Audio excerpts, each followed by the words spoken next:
It is Wednesday, my dudes.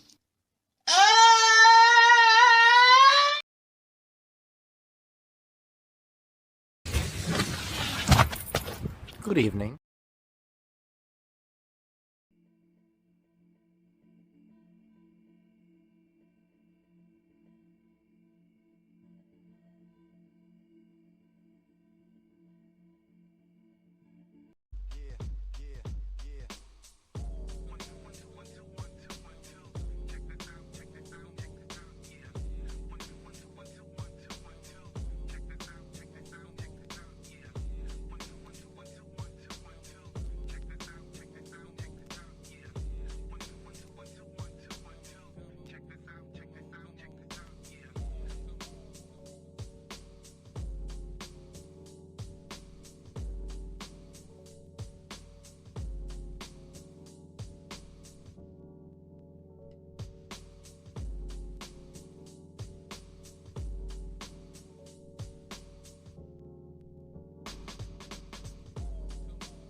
Hello, check.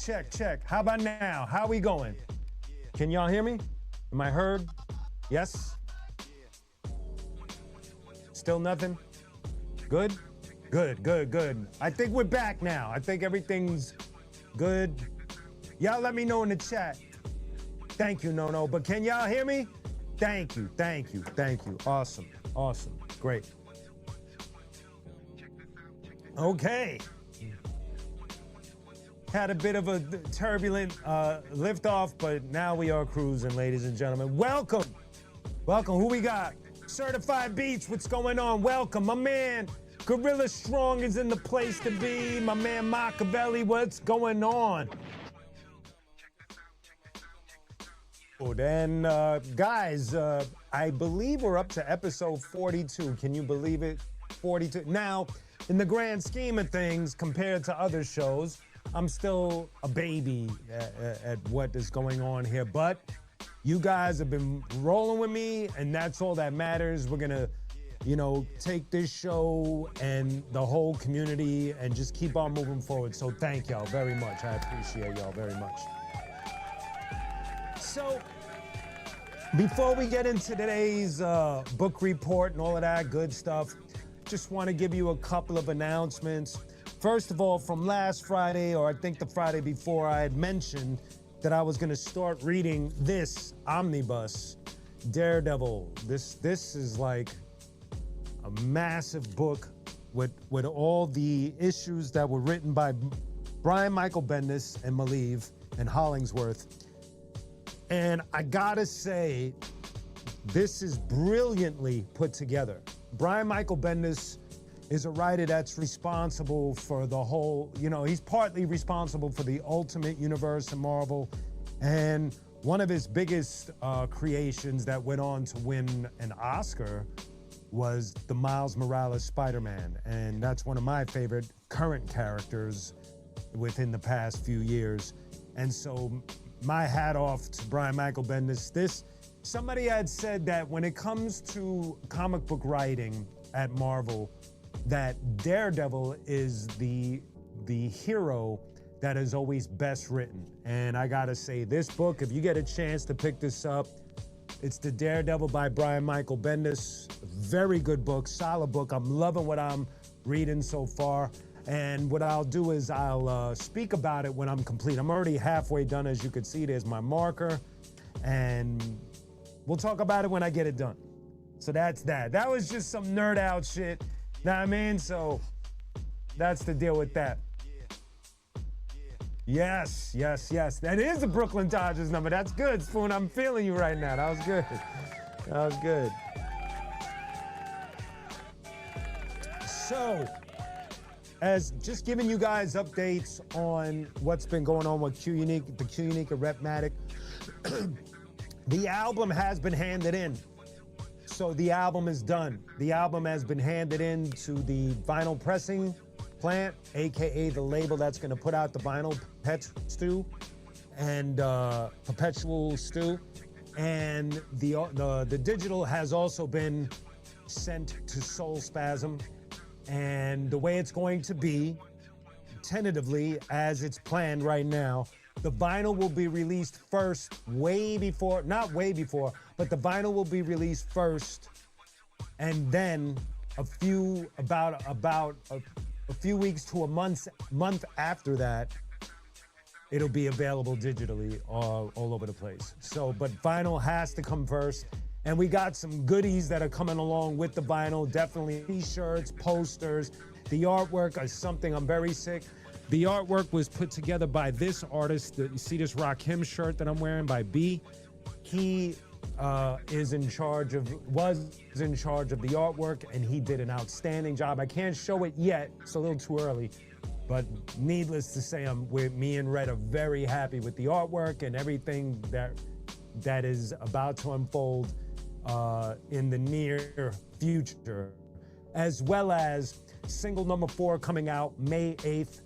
And that one has a feature on it that makes me emotional. So I'll let you know when we get closer to that, unless, whatever have you. But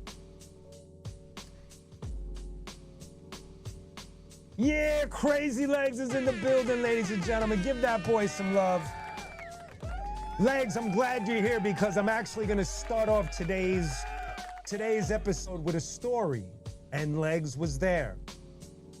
So everybody gather around. I'm gonna tell you a story that had happened in the 90s, and it's a fascinating story. So we're talking about the early 90s. We went to a Zulu meeting at the Bronx River Projects. And this was during the summertime, and what we would do is we would cipher up outside in the courtyard of the Bronx River Projects, and a lot of Zulu members would show up, and we do our lessons and all the different things that Zulus would do as far as building. We were there to build, share knowledge, each one teach one, go over the infinity lessons, and all of that good stuff. So we're having this meeting.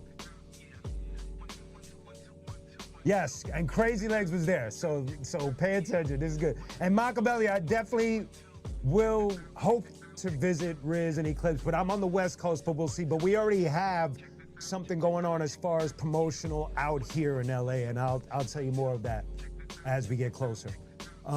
So we're at this Zulu meeting. It's Crazy Legs, myself, Mr. Wiggles, Fable, and a bunch of Zulu kings. Like it's a normal crowd of Zulu members at that time.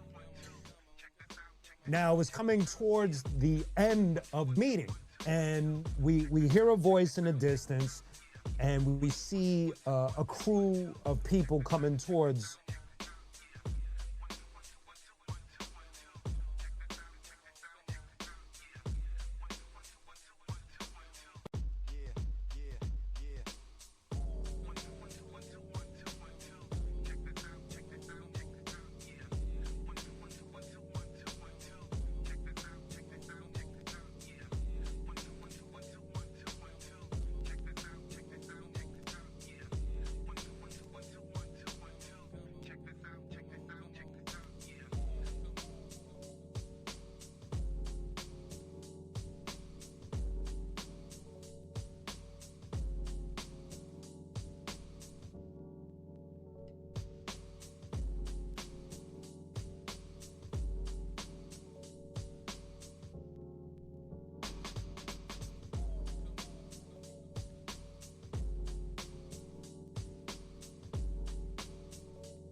Fun times.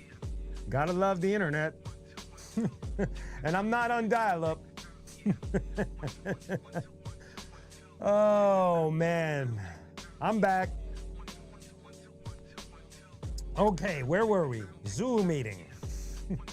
Myself.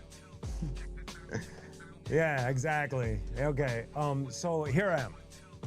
We're at a Zulu meeting. Myself, Crazy Legs, Mr. Wiggles, Fable, bunch of other Zulu kings. We just finished the meeting, and from a distance, we see a crew of people coming towards us. As they get closer, everybody's familiar. Everybody's giving pounds. I'm in the background. I take a look. It's Kool Keith from the Ultramagnetics, and possibly Said G. I don't remember, but I do remember it was definitely Kool Keith, and it was trippy as shit. And so Kool Keith has a crew with him, and Keith knew everybody. Obviously, that we're in the Bronx. He was part of Zulu, the whole nine, Ultramagnetics, and him and Wiggles start talking. And I go over to just be like a fly on the wall. I'm just listening to them talk. And Wiggles turns to me, he goes, yo, before Keith was an MC, he was nice with boogieing and popping. And Keith now is talking with me and Wiggles, and he starts boogieing, and you know, all of that electric what you would know as electric boogie. He starts doing it. And yo, seriously? He was dope. Like it was just the strangest thing to witness because it was so unexpected. You wouldn't expect somebody, you know, I guess I kind of predetermined, like, there's no way he knows what to do. And he started just busting out moves and just killing it. And it was almost the same as when I saw Common, and I saw Buckshot from Black Moon. I saw each of them on different occasions break dance, as you would say. And they were both good. Like Common did windmills, and I seen Buckshot do footwork. It was crazy. But now getting back to this story. Right, and so here we are, we're looking at Keith, he's boogieing, I'm tripping, Wiggles is giddy because he's seeing Kool Keith do it, and it was dope. It was sharp, like boom, boom, boom, like really dope. Then there was a dude, I'm setting y'all up, I'm not gonna say who the dude was yet. You'll get it once I start telling you what the dude says. So there's this dude, and he was kind of taller, he's tall, and he's kind of on the bulky side. And he starts talking about how he was in the studio, I believe with Said G. I think, yeah, he was in the studio with Said G. And he was talking about, you know, he's talking about his album. And all of a sudden, he goes, I just made this new song right now. We just came for the studio right now. I just made this new song. I'm going at those dudes in NWA. I'm going at Compton, son. And like, I got quiet. Like everybody else is like, word, and I'm just a kid in the circle. Like I'm not. I don't even know. I'm super young, but I'm not young like a child young. But I'm young like in comparison to everyone else, which doesn't fucking matter anyway. Who cares? Anyway, so he starts saying how he's gonna go at Compton and just go for the kill. And all of a sudden, he goes into the verse. Oh shit, motherfucker, step to the rear and shit, cause Tim Dog is here. It was Tim Dog. This is the first time I've ever seen him, ever heard of him, any of that. And he goes right into the fuck Compton verse right there. Now, this is before the song came out. So we're in a cypher now, and he's spitting the first verse of Fuck Compton right there on the spot. He just freshly recorded it in the studio, came to Bronx River, and fucking spit the first verse right there in front of all of us. And it was weird, like, when I look at it now, when I look back at it now, it was so surreal because if you were in New York at that time, that record hit with such a strong impact. Like it was playing in every car, every club, everyone in, most people were just very hype on this song. And for me, it was weird because I was kind of like in the middle, like on some neutral shit, because I actually like NWA. I actually love Ice Cube. So it was weird that he just went and provoked a beef that wasn't necessarily need to provoke. And so he does the verse, everybody's hype, I'm tripping, and then I'd say about a month or so later, we go to this event and Ultramagnetics are performing. And in the middle of their set, they bring out Tim Dog and he does the full song live, right? Now, at this point, the song was already getting buzzed. They were playing it in clubs a little bit here and there. I think there was a video on Video Music Box. I'm not sure. I don't remember. And then what was crazy about the performance we went to see, like he was really into the verse, like going crazy. And he was on stage with sunglasses on, and it looked like he couldn't really see. And he's like rhyming to the crowd, and he's on the stage, and he took one step too many, and he was like, fuck cop. And he fell right into the audience. And everybody caught, like the whole front row just caught him as he fucking slammed into them. And they pushed him back up like this, and he kept on rhyming. Like he didn't even stop. Like he finished the song. That's right, Legs, you are in the video too. That's crazy, no pun intended. But Crazy Legs is actually in the video. I don't know if Legs, if you remember that Zulu meeting where he spit the verse way before the record came out, but it was just so surreal to be there. It was like, you know, you couldn't plan for something like this, and it was just crazy. It was crazy. No pun intended. And what's funny is, years and years, now Legs, you're not gonna remember this either. This again was with Legs. Years and years and years later, I'm in LA with Legs. I think we were doing a Rocksteady anniversary in LA. And we were walking down Melrose, I think, one of those blocks that has like record stores and all of that. And we're in LA. Makes no sense. And we're walking and we bump into Tim Dog in LA. Fuck Compton. Here's Tim Dog walking in LA. You couldn't have written this any more better than actually seeing it. And shortly, you remember? It was so weird. And maybe a little bit after that, he passed away, unfortunately, sadly. But such a surreal chapter, and what an impact he made. You know, obviously he didn't get to that high level, but for me, he had like this moment that was like an explosion, and then it was just like, it just moved on to the next, whatever was next. But he definitely had his moment, and rest in peace, Tim Dog, man. What a crazy event that was, man. Crazy. Why was he in LA? I don't know. That's what's crazy, because for me, I remember walking away saying, yo, it's kind of dangerous for him to be out here, man. Because, you know, they took that diss seriously. That wasn't like something, it was an unnecessary diss on top of that, if you really think about it, because the LA or the Cali, West Coast, East Coast beef obviously escalated, and it became something so ugly and unnecessary. But Tim Dog, man, you know, it's like, there you go. Much love and rest in peace to Tim Dog. And that is my Tim Dog story for today. I did have one other story. It wasn't as funny, but it just goes to show you sometimes when you're just following your passion, you know how sometimes I tell you to follow your passions no matter what. And you know, we've had these talks before on today's show or on Fridays, whatever have you.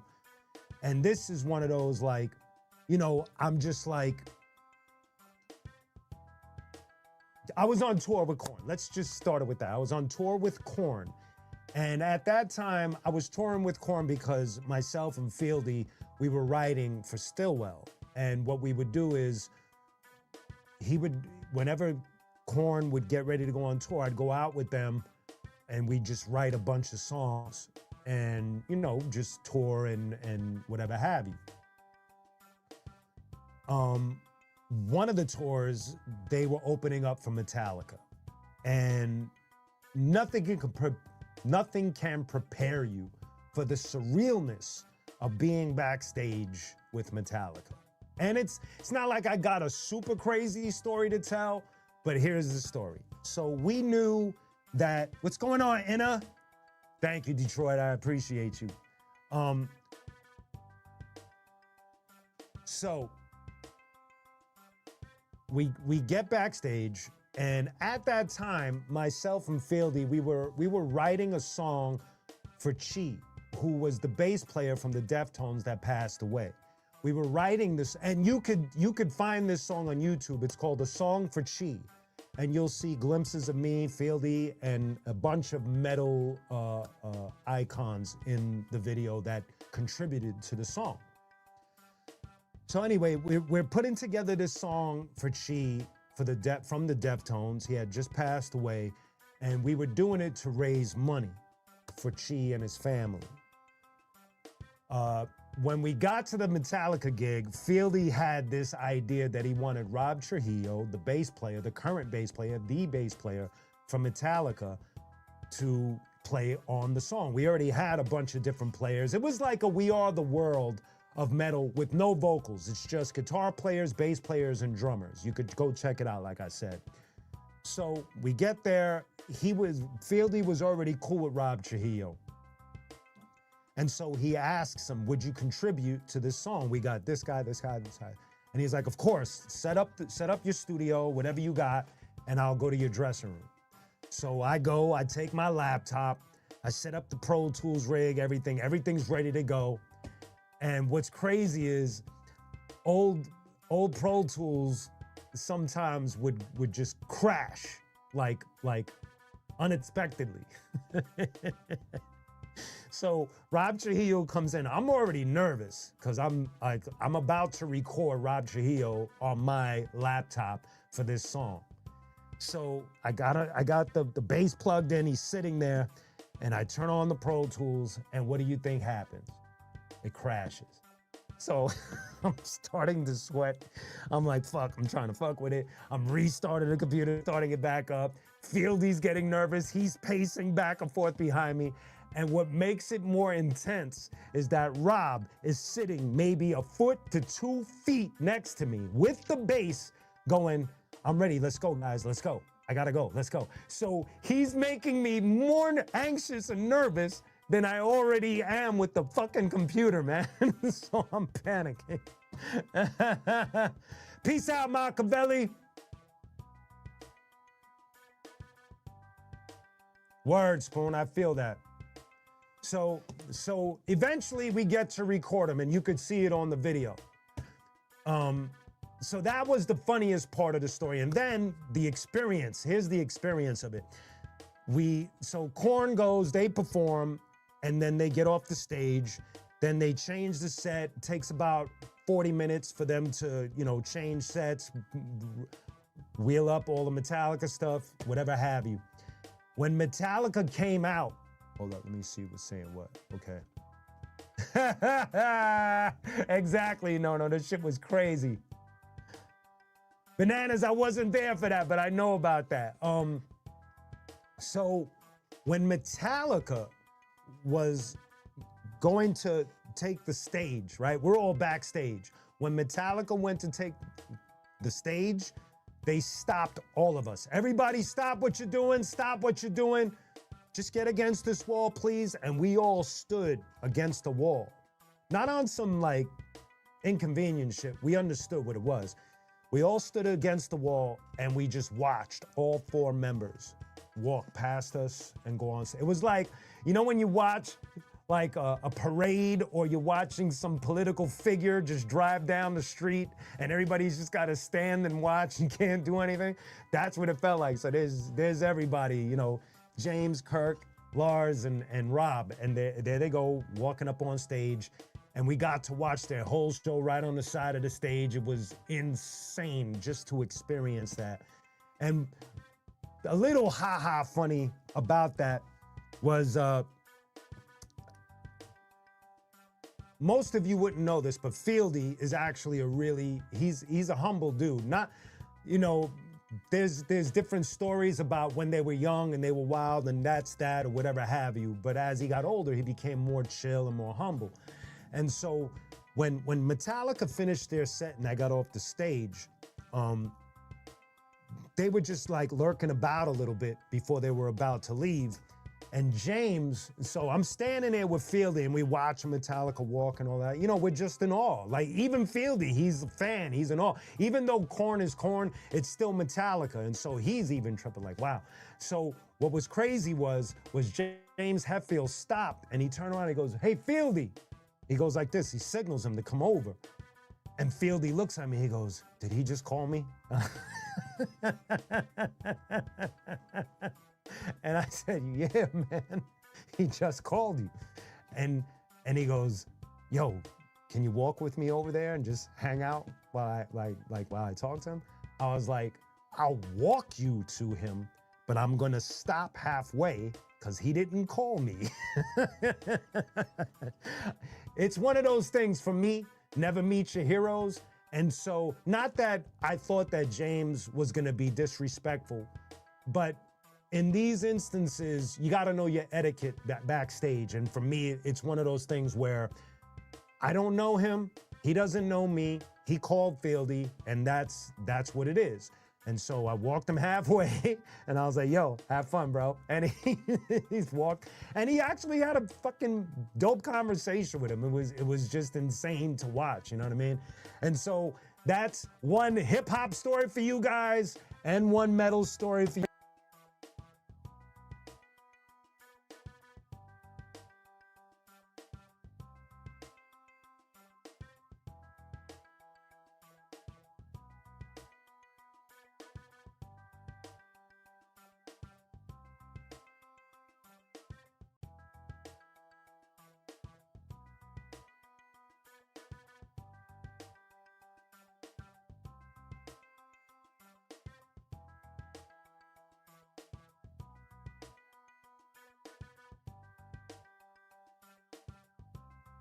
Oh, I see it. There you go. That's all I needed to see. Okay, so things are popping crazy. One time, because I could see, you know, y'all can hear me. So let me know. So what I want to as best I can. But first, let me hear you, please, in the chat. I don't want to go ahead of myself, and y'all are trying to read lips. shit is insane. Today, I wanted to give flowers to a I'm familiar with. I'm friends with the guitar.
Internet, son.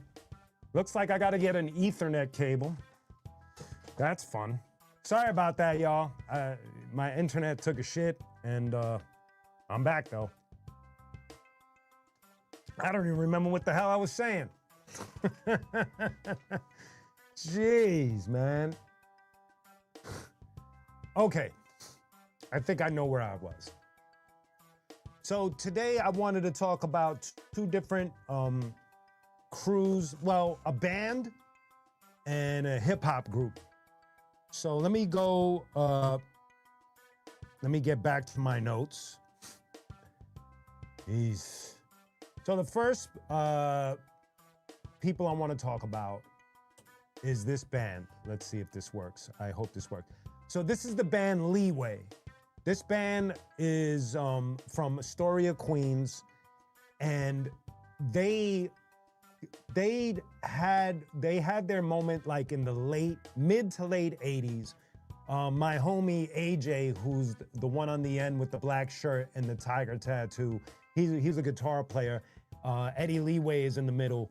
And I just wanted to give them their flowers. They recently re-released their album Adult Crash, I believe it's called. And one of my homies, Chris Collier, who is responsible for producing the second, third, and fourth Stillwell albums with me, as well as Rodimus and other rock projects that I've done. He got a chance to remix and remaster their album that came out in the 80s. And if you get a chance to listen to it, it's a brilliant album. And what I get from it, it's fascinating when you listen to an album later on in life. It's funny because when they came up in New York, they were doing a lot of hardcore shows. They were in the circle of friends with hardcore.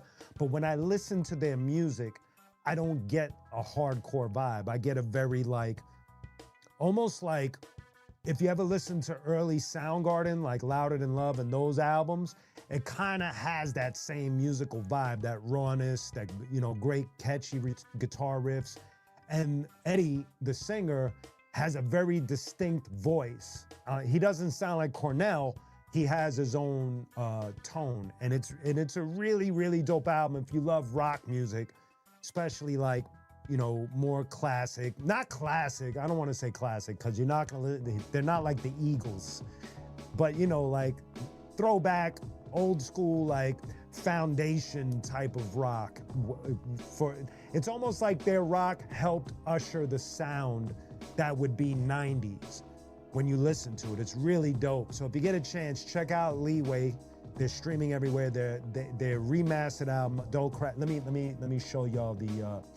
I'll show you the album cover. Where is it?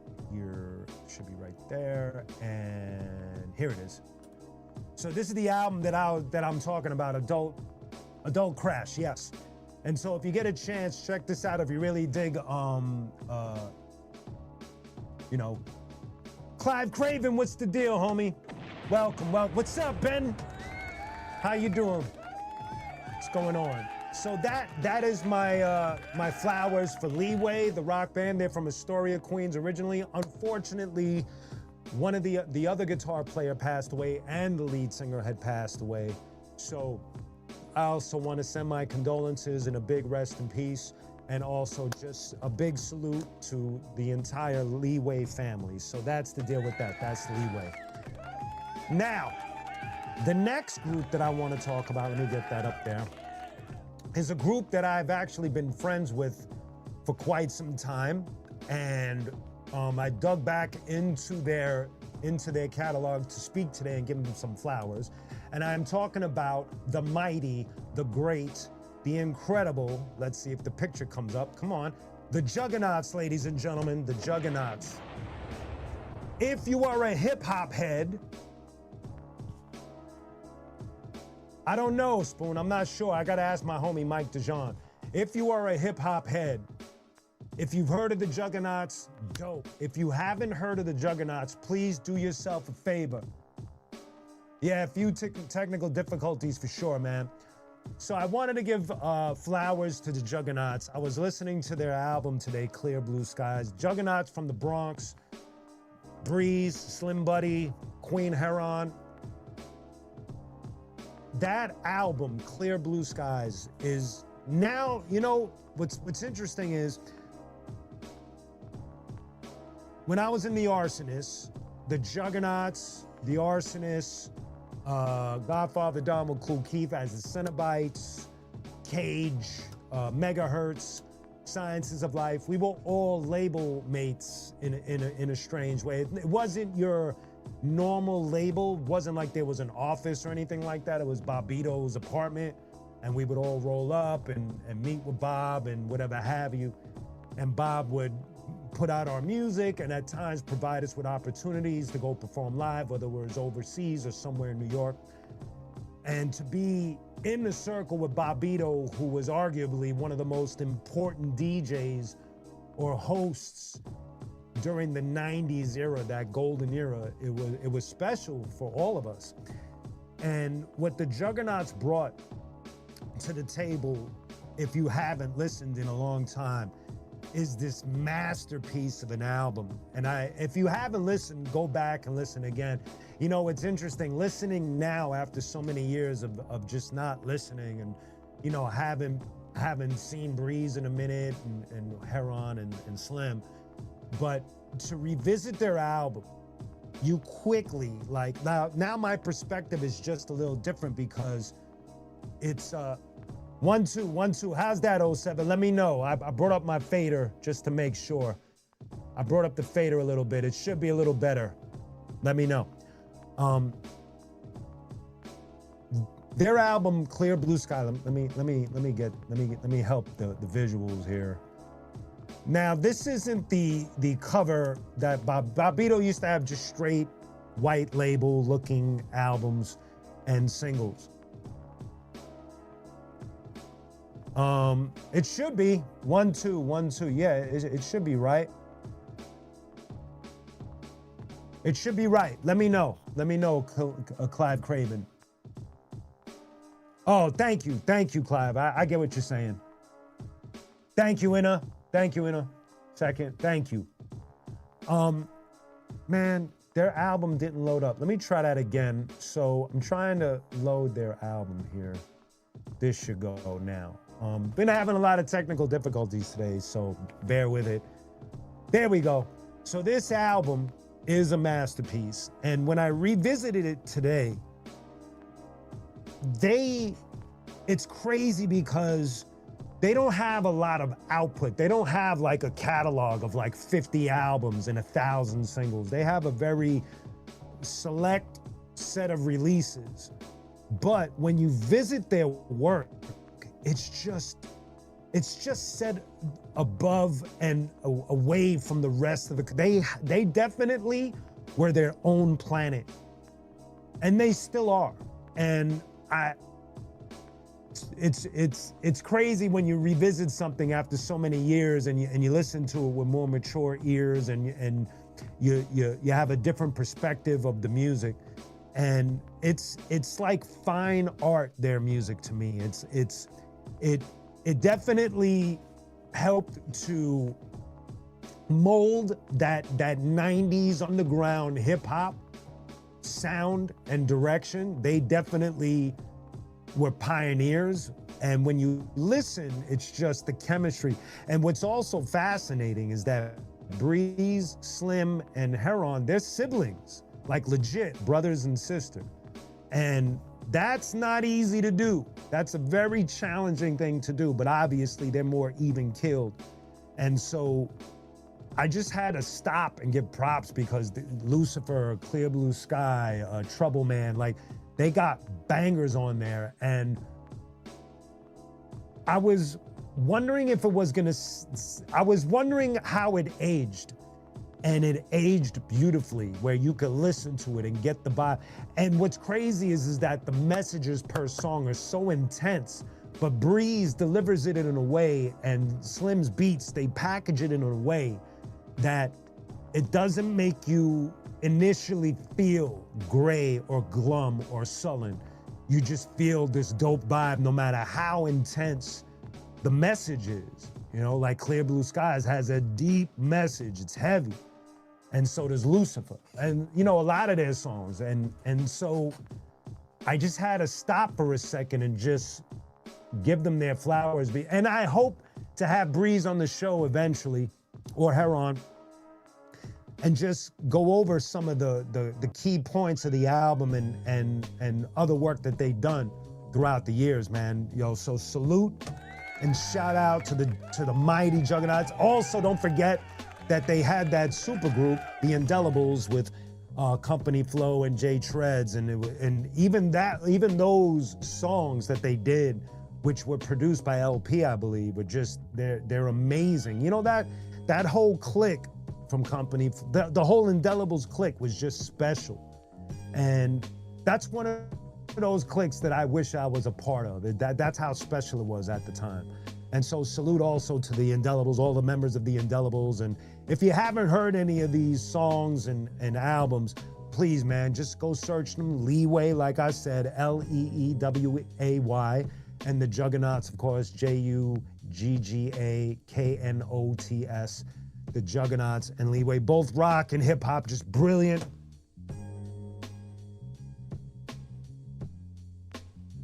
There we go.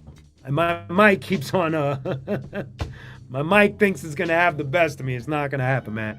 Eric, what's the deal? Ladies and gentlemen, the great bassist Eric Lanhart is here.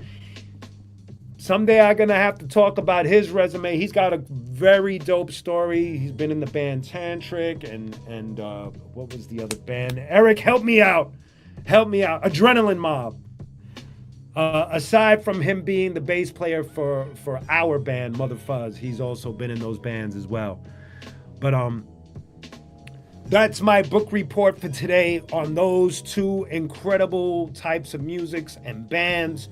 So please do yourself a favor and check that out. Also, I've been getting your DMs. I know somebody has DM'd me with a bunch of songs to check out. So hopefully I'll have a nice little review on what was sent to me and soon. And you know what time it is?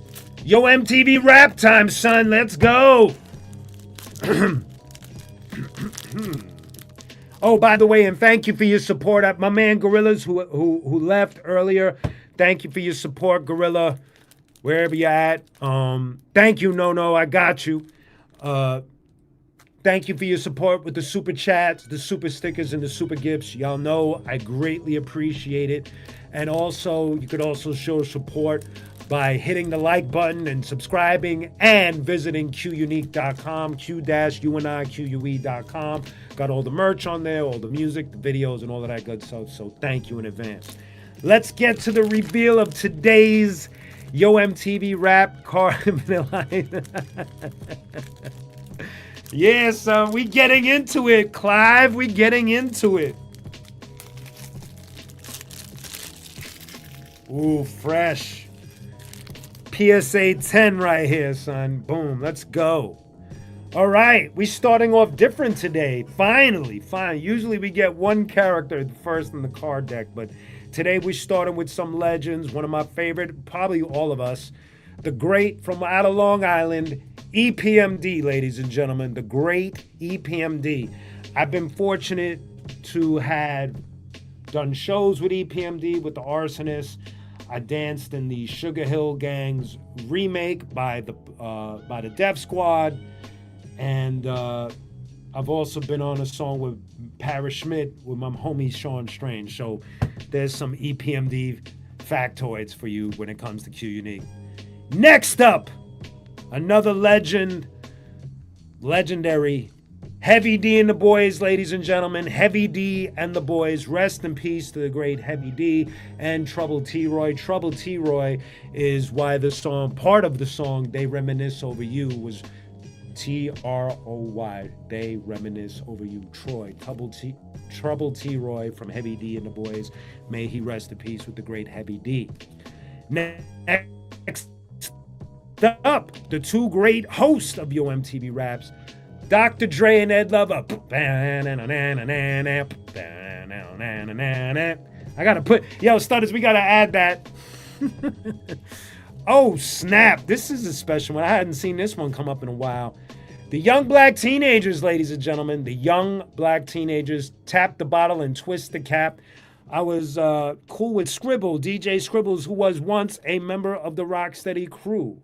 Ladies and gentlemen, shout out to the young black teenagers.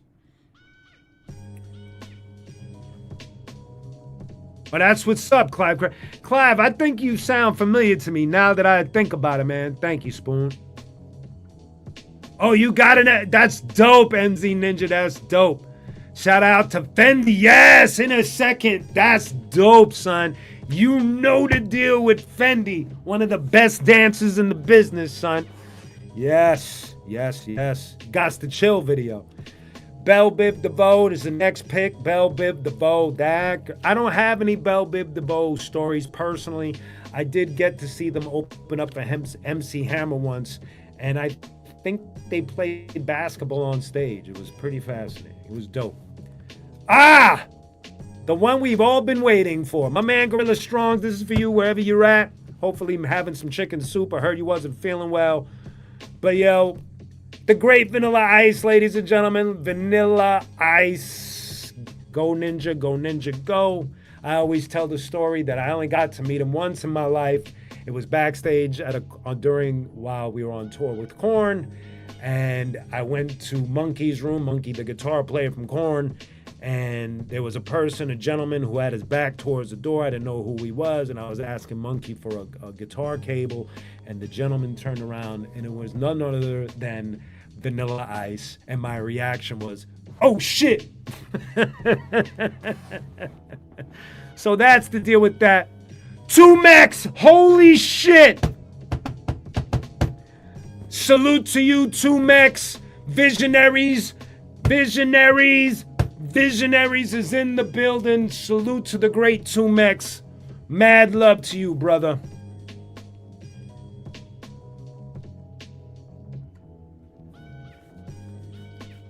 That's what's up.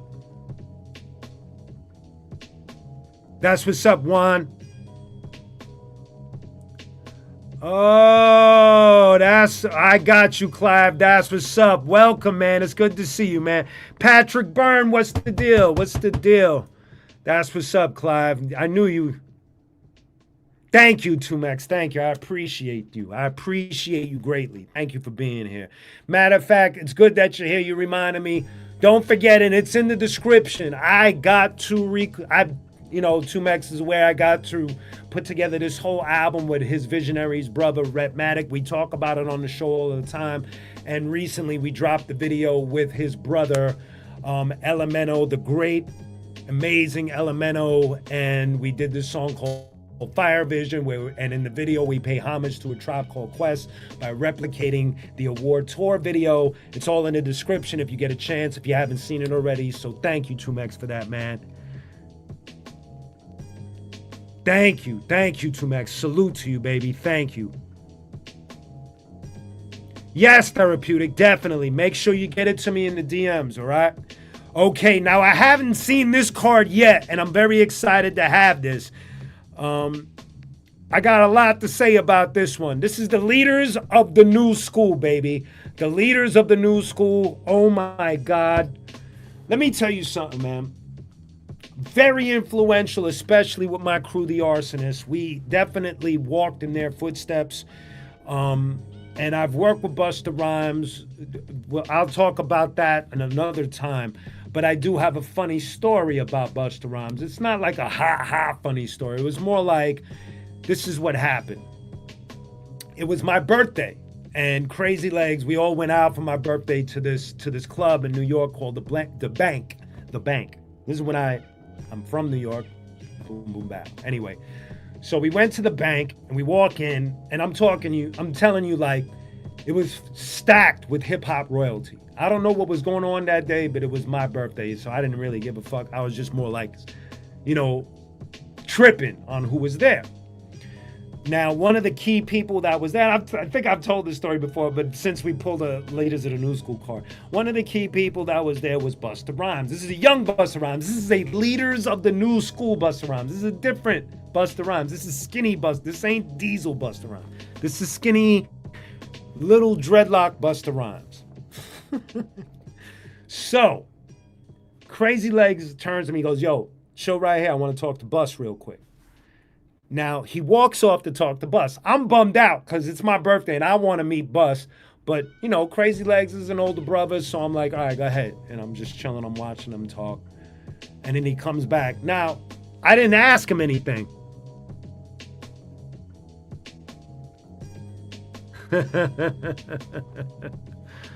That's what's up. I didn't know that, Clive. That's what's up. You got a big channel. Salute to your channel, man. I got to check it out as well.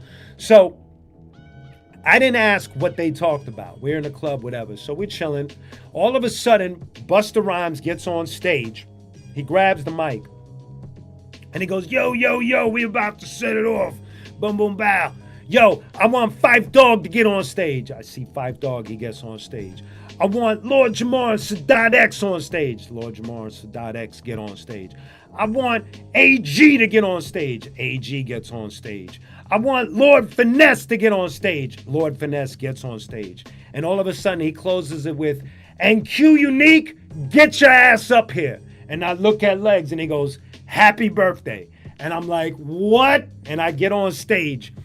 Yo, I've never been so nervous and anxious in my whole life to get the mic.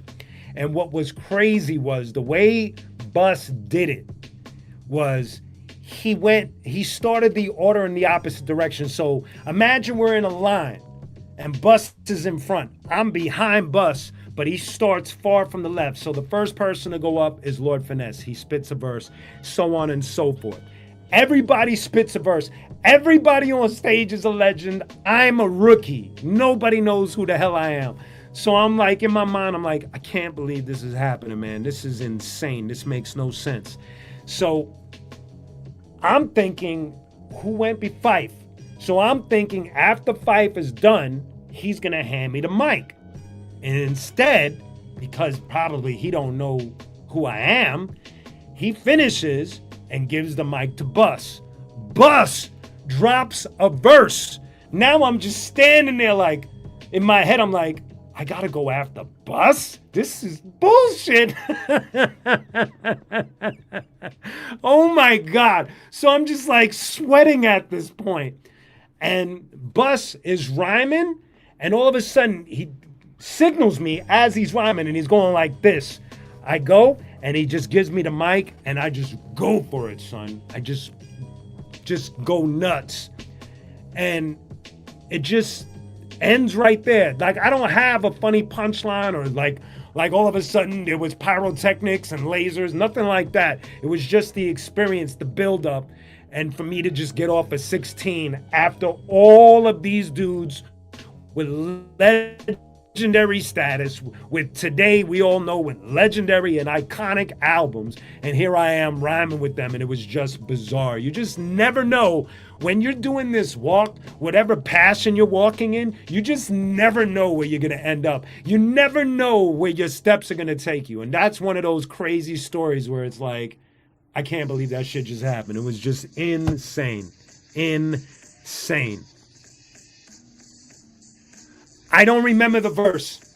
And what's crazy is a person, so there's a couple of shows, and I mentioned this for the Tribe Called Quest episode a few episodes ago, but that show was filmed, and the person that filmed it, there was no way for me to find this person. He was connected through somebody else, and there was no way I was going to get this tape, along with the tape that was made for my group, the Nomads, in a cypher with a Tribe Called Quest and the Bronx River Projects, because Lucky Strike had that tape and he passed away from Zulu. So it's like all I have is my memories of that, man. So that, shout out to Crazy Legs for that one, and shout out to Busta Rhymes for even making that happen. Yeah. So I got two more cards. Queen Latifah, right there, the great Queen Latifah, who just went into the Rock and Roll Hall of Fame. Shout out to Queen Latifah. native tongues. The only story I have of her, it's not really a detailed story. Arsonist, we were doing a show at this club called Esso, and she happened to show up. I can't even tell you why. It wasn't like she went to see the arsonist. Because one of the members of the arsonist went to the bar and he started talking to her, and she didn't know who we were. But it was just surreal that we're performing it right there. It's Queen Latifah at the bar, man. It was just really weird. Arsonist shit. And lastly, I never seen this card before. LA Posse. That's a cool one, man. Some of these cards I've never seen is pretty sick, man. So, woo, that's my... Oh, come on, son. That's my Yo MTV rap pull for today, ladies and gentlemen. Listen, man, I am so sorry for the technical difficulties today, man. It was definitely stressful and whatever have you. But thank you for hanging out and being here. You know what I mean? What's up, son? Huh? Your box isn't on. I gotta. My what? You're going through a different microphone. Am I going through the camera, Mike? Yeah. Is that what's happening? Yeah.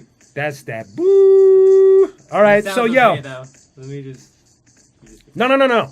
So, ladies and gentlemen, we're gonna go in the booth now. It's time for qunique to get some rehearsal in. I got some shows coming up, so let's go into the booth and let's have some fun. So I'll meet you in the booth. Wait, hold up. My man stutters. What track is? Huh? All right. I'm gonna get in the booth. Stutters is gonna make sure everything is working. So let's go to the mic booth. Here we go.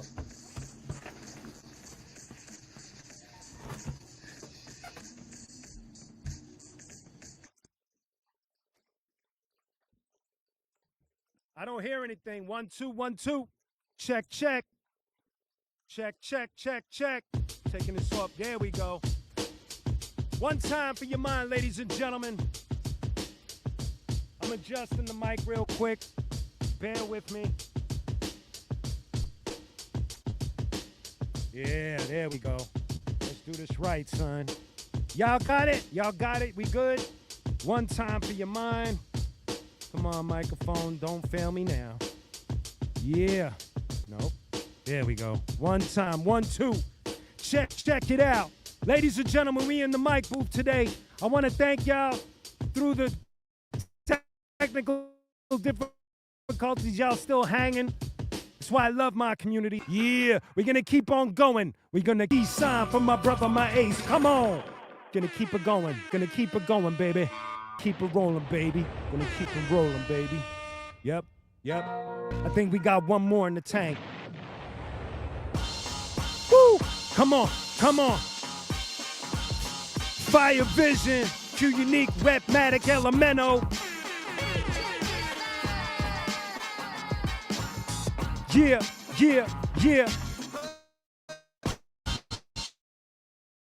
New shit. Come on, son. We're gonna get into it. Check it. Godzilla up your shit. Super Samurai, sink your battleship. Let the cannons fly. Mr. Terrific, digital codes encrypted. Artificial intelligence make idiots look gifted. Audible angel, save the listener. Star chase the scroller, made him a prisoner. If you're crowned the leader, they bound to conspire. Can't know the truth when you're surrounded by liars. Human hybrid, Bavarian weed. Andre 3000, red carpet carrying keys. Corner Genovese, corner flower pharmacy. Barracks in the basement with a full-powered armory. Drifted in the camouflage beamer. Criminal survival, city of God's demeanor. Elemental, rest in peace, Sean P. Followed by the letter Q, drinks is on me. Come on. Rapmatic, qunique. Elemento, yeah. Brooklyn, come on, yeah. Thank you, ladies and gentlemen, for tuning in today. Sorry for the technical difficulties. Thank you for your love and support and always being here. I'll be back on Friday with Friday Vibes with Q. Much love to y'all. Have a beautiful evening. Salute. Peace.